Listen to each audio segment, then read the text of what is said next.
conservation of momentum. Suppose an object A has mass m1 and its initial velocity is u1.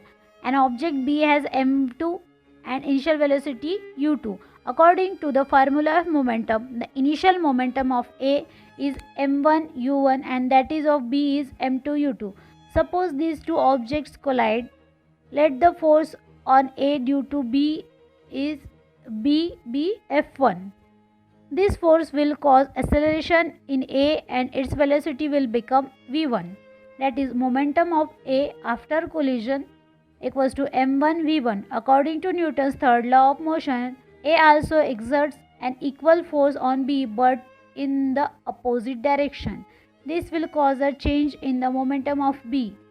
If its velocity after collision is v2, the momentum of B after collision equals to m2 v2. If F2 is the force that acts on object B, F2 equals to minus F1, that is m2 a1 equals to minus m1 a1. Hence F equals to ma, that is m2 into v2 minus u2 upon t equals to minus m1 into v1 minus u1 upon t.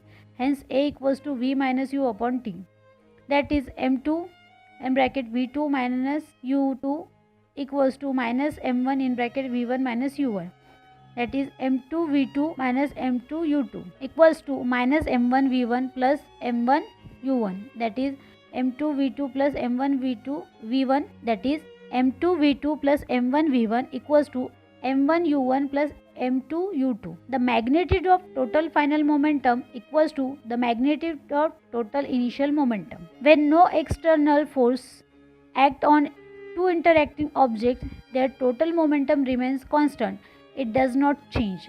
When two objects collide, the total momentum before collision is equal to the total momentum after collision. As the mass of the gun is much higher than the mass of the bullet, the velocity of the gun is much smaller than the velocity of the bullet. The magnitude of the momentum of the bullet and that of the gun are equal and their directions are opposite. Thus, the total momentum is constant. Total momentum is also constant during the launch of a rocket.